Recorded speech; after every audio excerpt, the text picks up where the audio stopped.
strong.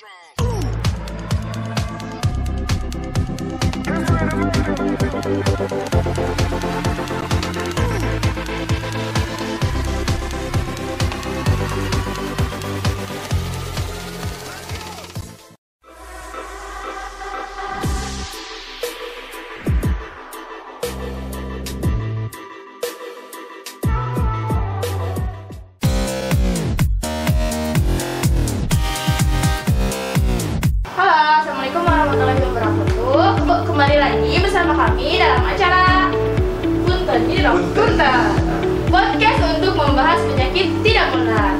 Nah, sebelumnya saya Desi sebagai pembawa acara kali ini ditemani oleh perkenalkan saya Dr. Luki sebagai pelaksana harian ya. untuk Mas Najib. Dari tahun kapan di sini, Dok? Dari tahun 2018. Berarti udah 4 tahun? Iya, 4 tahun ya. 5 tahun.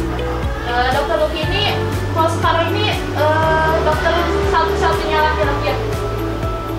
Untuk sementara ini dokter puskesmas satunya laki-laki ya. Pasti kalau yang sering ke puskesmas udah tahu lah ya dokter Luki yang mana. Nah, sekarang kita mau bahas apa nih, Dok? Sini.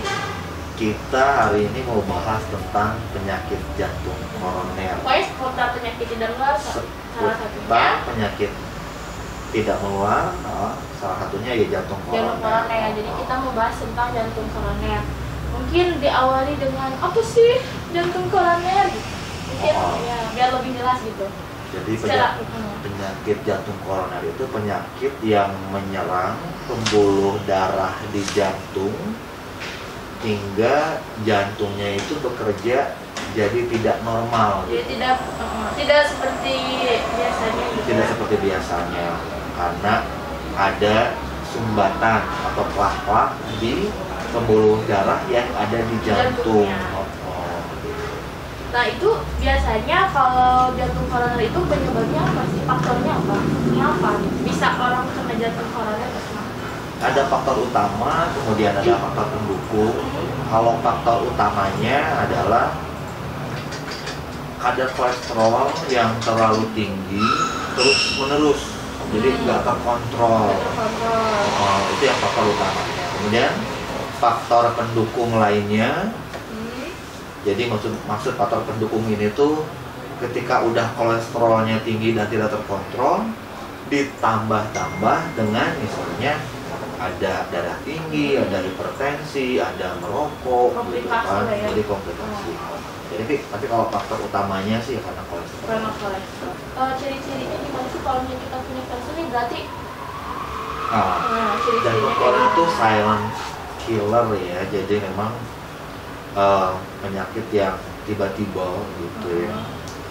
Ciri-cirinya yang khas itu ya ketika nyeri dada kiri, ada disertai sesak, kemudian rasa tercekik di leher, nyeri di punggung yang menjalar ke tangan kiri gitu ya. Tangan kiri, tangan kanan enggak? Kalau tangan enggak. Ini kok jadi kiri. Karena kan jantungnya rupanya sebelah kiri ya. Karena jantungnya.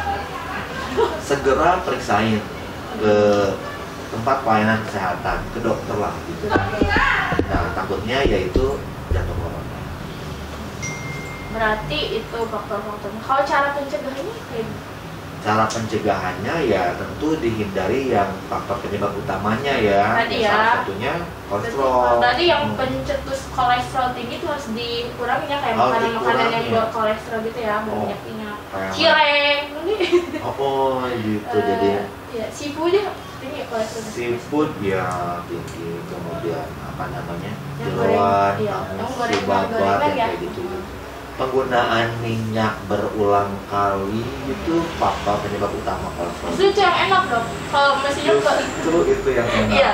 Kalau ke tukang ayam kalau apa sih minyaknya masih bersih kadang tidak berasa itu. Nggak berasa, iya. Apalagi kalau goreng. Apalagi kalau goreng. Ya gitu. Jadi itu ya dihindari faktor pencetus si kolesterol yang pertama untuk mencegahnya. Mungkin dari kegiatan lain ada lagi buat olahraga ya cukup membantu memang di senam. Kalau misalnya punya jantung koroner, disaranin olahraganya yang kayak gimana? Kan kalau punya jantung Gue terlalu capek mungkin ya dok. Nggak boleh memang. Jadi Kalau yang lagi disaranin olahraga untuk yang menderita jantung koroner eh, ringan. kalau menyangkut olahraga sih tergantung usia ya gitu kan. Jadi memang ya senam jantung lah salah satunya kalau ini. Yang penting jangan terlalu capek mungkin Yang ya. penting jangan terlalu capek. Kalau jantung koroner ini berarti menyerang usianya rata-rata ada nggak? Ada sih memang rata-rata. Tapi anak kecil juga bisa terkena. Anak kecil sih jarang ya. Jarang. Tapi kalau Tapi ditemukan paling kecil pernah ditemukan 17 tahun. 17 tahun. 17 tahun ya masih remaja ya. Remaja. Tapi kalau misalnya udah nih dari usia remaja nih kita udah tahu punya jantung koroner, bisa sembuh lagi nggak? Bisa seperti biasa lagi nggak? Bisa. Oke, jadi ketika misalnya ini bagus loh.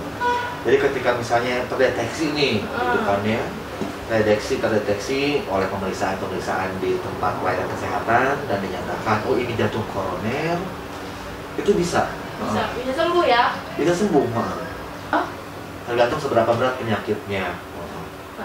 Nah, tapi yang paling berat sekalipun yaitu bisa hidup normal kembali memang. Bisa hidup normal kembali. Biasanya terkenal dengan istilah dipasang ring. Oh iya, dipasang ringnya. Iya, dipasang ring jantung. Saya udah pasang 2, udah pasang 3, pasang 4. Nah itu salah satu. Dan memang harus terkontrol juga ya Anda. Harus terkontrol juga. Kalau udah punya penyakit jantung koroner, udah pasang ring, itu udah harus sangat. Kadang naik tangga pun yang punya jantung koroner nggak sih ya? Ya bisa. Saya dia punya teman dulu, ya gitu. Saya naik tangga pun kayak udah capek banget. Udah capek. Maka dari itu harus dijaga lah jantung kalian. Gitu. Caranya hidup sehat. Terus katanya bener nggak sih dok? Kalau jantung koroner itu kebanyakan menyerang kaum pria. Kenapa itu? Ya memang.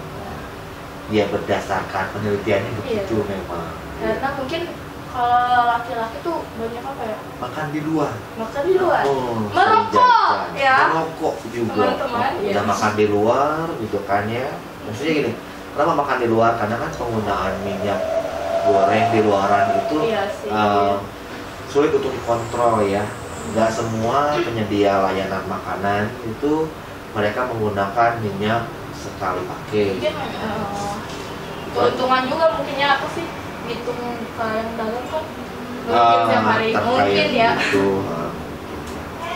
Iya sih. Jadi emang harus dijaga dari pola makan juga ya dari sekarang. Mungkin sekarang nggak kerasa, tapi kan efeknya bisa di hari lama memang. Ya. Jangka panjang ya dok ya. Jangka panjang. Tapi memang nggak langsung memang. Jadi akumulasi di mana kolesterolnya sering tinggi gitu kan ya, terus timbul plak-plak nempel di pembuluh darah yang ada di jantung, penyumbatan ya sampai benar-benar total menyumbat, ya itu yang paling bahaya karena akan sangat mengganggu sekali kerja jantung. Iya sih ya. Jadi emang ya sarannya apa ya dok buat kaum muda nih di puskesmas di wilayah kerja puskesmas lagi biar tetap bugar jantungnya biar tetap sehat. Sarannya ya tentu saja olahraga yang teratur sesuai dengan usia, kemudian jaga pola makan, sama jaga pola hidup.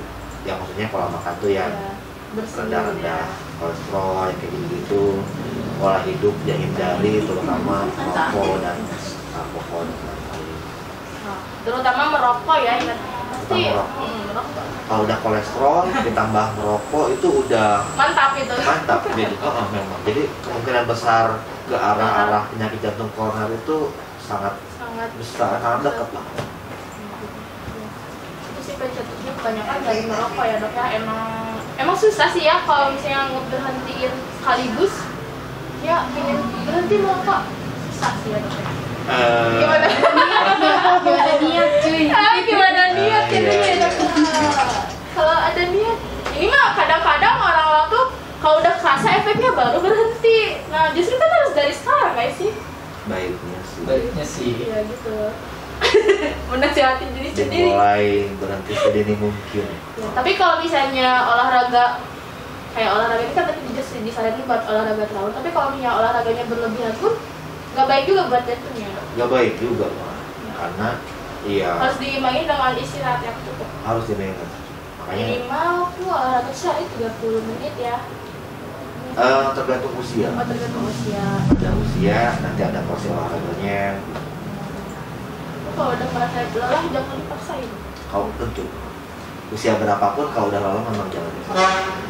Kadang kan ada yang tiba-tiba nih, dia tuh kelihatannya bugar, terus olahraga, tiba-tiba nggak lama olahraga, tiba-tiba meninggal. Itu kemungkinan kena jantungnya dong, kalau gitu. Itu kena jantung, tapi memang penyakit jantung yang lain memang. Beda sama jantung koroner. Beda sama jantung koroner. Ya, kalau jantung koroner itu dia silent killer memang. Jadi bisa lagi apapun, bahkan lagi makan, lagi jalan, lagi tidur, yang kelihatannya biasa aja, kayak biasa aja, lagi sehat itu bisa ada serangan memang. Tiba-tiba. Gitu. Jadi emang kalau misalnya udah tahu nih kita punya penyakit kolesterol, berarti harus jaga-jaga gitu ya. Takutnya Harus banget. Takutnya kena jantung koroner. Itu dia. Bukan takutnya, memang akan mengarah ke jantung koroner. Jadi emang kalau misalnya kan masuk kolesterol tuh penyakit kolesterol tuh masuk ke dalam penyakit tidak menular ya. Nah di puskesmas sendiri punya program ya kan ya dok? Ada program penyakit tidak menular. Jadi kalau misalnya mau periksa gratis gak sih kalau kolesterol? Gratis ya? Gratis, nah, ya. Udah ditanyain langsung tadi. Jadi kalau misalnya mau cek kolesterol sama diabetes ya di puskesmas gratis asal punya BPJS sama bawa KTP-nya. Jadi kalau ya lebih baik diperiksa sejak dini ya mungkin ya dok daripada udah kerasa. Minimal 1 tahun sekali itu ada pemeriksaan cek kolesterol. Kalau bagus ya, kalau nanti ternyata kalau bagus nih ternyata ya kita cek setahun sekali. Tapi kalau misalnya ternyata hasilnya kurang bagus, ya nanti memang ada kontrol rutin yang nanti dokternya yang nentuin. Jadi jantung kolesterol itu jantung koroner itu emang silent killer, nggak bisa kita prediksi kapan kambuh, kapan terjadinya. Jadi emang harus salah satunya pencegahannya gitu. Kalau udah punya penyakit kolesterol harus hati-hati lah ya. Kalau dia mau dibahas dok, ada yang mau disampaikan lagi? Apa ya? Apakah ada yang kepo lagi? Dia bingung bahasa tulis. Mungkin bisa tulis di kolom komentar. Oh iya, berarti ketika ada pertanyaan dan lain-lain. Ya. Ya, oke, gini. Berarti langsung aja ya. Mungkin kalau misalnya masih penasaran mengenai seputar jantung koroner, bisa ditulis pertanyaannya di kolom komentar di bawah ini. Atau bisa lebih bagus lagi datang ke Puskesmas Nagrek. Biar sekalian dilakukan pengecekan, kemudian nanti ada pemeriksaan dokter, kemudian nanti ada konsultasi ke gizi. Jadi gimana caranya, apa aja yang harus dimakan, apa yang nggak boleh, dihindari dan lain-lain. Dan bisa langsung ketemu dokter Lucky. Bisa ketemu. Kalau pas jadwalnya. Kalau pas lagi jadwal di mall umum. Iya. Ya udah mungkin kayak gitu aja ya. Dan jangan lupa kalau ya tadi balik lagi kalau ada yang masih penasaran tentang seputar jantung koroner, bisa ditulis di kolom komentar di bawah ini. Dan kalau ada penasaran mau bahas lagi, mau membahas apa lagi nih baiknya gitu, kita boleh juga dikasih sarannya di kolom komentar. Mau request apa gitu ya? Mau request apa nih? Ya. Misalnya tentang apa ya? Tentang penyakit apa gitu boleh lah di kolom komentar usulannya gitu ditulis. Dan jangan lupa di subscribe juga channel YouTube kami Puskesmas Nagrek. Jangan lupa di share, di apa lagi? Di share, di like ya. Jangan lupa komen. Ya jelas tadi komen semangat. Bagus kontennya gitu juga boleh. Menambah semangat kami untuk membuat ria. Sama masukannya ya? Ya sama masukannya lah boleh. Dan jangan lupa follow juga sosmed kita di Instagramnya ada @puskesmas_nagrek19. Di Facebooknya ada Puskesmas Nagrek. Kalau mau nanya-nanya seputar pelayanan Puskesmas Nagrek juga boleh, silakan di situ. Ya udah mungkin gitu aja ya. Dadah. Dadah. Assalamualaikum warahmatullahi